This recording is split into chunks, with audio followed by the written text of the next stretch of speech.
bonne année. C'est important, c'est un rituel comme on dit, mais c'est pas une formule creuse. Bonne année, c'est une empathie, c'est un élan vers les uns et les autres. Bonne année, ça veut dire qu'on la passe bonne ensemble tous.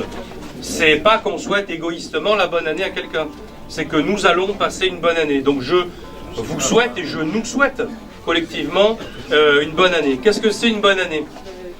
C'est compliqué. Déjà, de qui on parle, de quoi on parle. Donc je ne vais pas rentrer dans un grand exercice de relativisme. Une bonne année, c'est une année pendant laquelle on fait des choses utiles et pendant laquelle on essaye d'avoir du bonheur et d'en donner autour de soi. Voilà. Utilité, partage. Voilà ce que c'est une bonne année. Après, on est riche ou on ne l'est pas. On est dans des situations plus ou moins compliquées. Ça change. Dans la vie, la roue tourne. Puisqu'il ne va pas un jour, peut aller mieux le lendemain.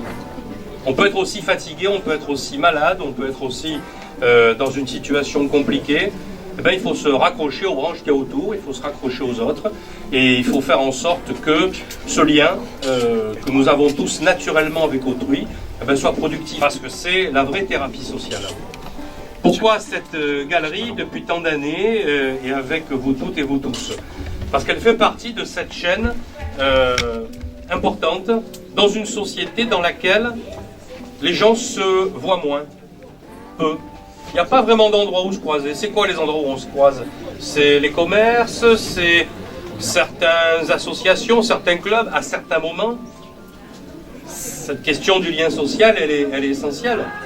L'amener au travers de l'art en plus et du partage artistique, c'est positif. Parce que cette exposition qui se clôture ici, et je remercie tous les artistes d'y avoir participé, je remercie aussi bien sûr Pierre Delcourt d'avoir été l'organisateur habituel qu'il est, et de tout ce qui suit d'ailleurs cette année. On va applaudir Pierre, allez-y. Bravo Pierre. Merci à toi.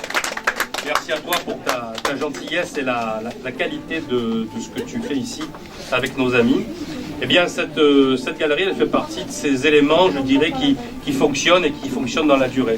Je suis content de voir aussi que ça se renouvelle. Heureux d'accueillir de nouveaux amis, de nouveaux partenaires. Je vois mon ami Gérard Chargé ici, le directeur de Cinézoom. Je vois d'autres personnes avec qui on va faire des belles choses cette année. J'ai envie de leur dire, c'est bien aussi que le lieu vive et se transforme. À ce titre-là, dès le 11 janvier, c'est-à-dire dès mercredi prochain, vous aurez le début du festival L'Art en pratique. L'Art en pratique, c'est un nouveau concept qu'on a créé avec Pierre, où effectivement, tous les soirs, du 11 au 28 janvier, vous aurez une mini-conférence avec un intervenant. Il y aura un petit verre à boire, sinon c'est plus la galerie. Hein, donc, voilà. Il y aura un petit verre à boire, et ça nous permettra d'entendre un spécialiste, c'est-à-dire quelqu'un qui a la capacité à parler, quid de l'estampe, de la céramique, de la photo, du livre qu'il a écrit, de la peinture. Comment on fait? Comment on pratique? Comment on peut faire évoluer sa pratique? Comment on peut transformer qualitativement ce qu'on fait? C'est vraiment quelque chose qui est dans la philosophie de l'école de design ESDAC, hein, vous le savez, à qui appartient cette galerie, qui est une école des métiers du design. Et l'idée aussi ici, c'est d'associer nos enseignants. Et pour la première fois, vous aurez Cécile Leven, Raphaël Soucaré, qui sont enseignants à l'ESDAC, École supérieure de design et d'art appliqué, qui viendront s'exprimer ici devant vous. Voilà, donc c'est un très beau mélange de genres qui est en train de se préparer, toujours tourné sur la culture et le partage. Je vais terminer rapidement pour vous repréciser vraiment toute l'affection que j'ai pour vous. Ça fait... Merci. Ouais. Ça fait... On te dit une bonne année aussi. C'est mes premiers vœux, vous l'avez vu, sans bise. Voilà, j'ai pas fait de bise. Et je le regrette. Parce que vous sentez, voilà, vous sentez ma voix qui est en train de... Vous sentez ma voix qui est en train de ramollir, mais vraiment, toute l'affection que j'ai pour vous et pour ce qu'on fait ensemble. Je remercie l'équipe de Provence Plus TV aussi d'être ici et de filmer tout ça. Je remercie ceux qui font partie des compagnons de route que je vois ici et qui sont mes amis même avant que tout cela existe. C'est bien de vivre aussi dans la durée. Voilà, c'est bien de garder du lien aussi dans le temps. Et c'est bien d'être soudé tel qu'on doit l'être dans des périodes qui sont particulièrement compliquées. où on n'a pas toutes les analyses, où on n'a pas tous les niveaux de compréhension, mais où on doit surtout pas se recroqueviller sur nous-mêmes.